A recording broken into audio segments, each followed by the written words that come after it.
Goedenavond en hartelijk welkom bij Robinson Rechtstreeks. Dit wordt bestempel als een waterscheidingsuitspraak. Laatst week heeft de Arbeidshof beslist dat de Zuid-Afrikaanse politiekaptein Renata Barnard wel tot die rang van superintendent bevorderd moet worden nadat zij 2 maal afgewezen is omdat ze wit is. Ons vraag vanavond is, wordt rechtstellende actie billig toegepast? Samen met mij is meneer Jimmy Manyi, directeur-generaal van het Departement van Arbeid, en Dirk Herman, adjunct-uitvoerende hoof van die vakbond Solidariteit. Hij heeft ook een doktersgraad wat gegaan het oor rechtstellende actie. En dan dit is die Unie bij die zaak namens kaptein Barnard en die hoofdbeveiliger.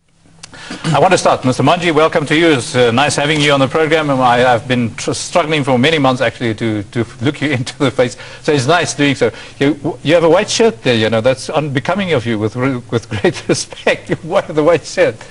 I want to take it from a different angle and say, do you sometimes get the feeling that if you go to bed you say, I wonder whether these whites shouldn't just go jump in the sea? Yeah, first let me greet you and all your listeners. And I must say that ek is baie lief vir Anne, mense in hierdie land.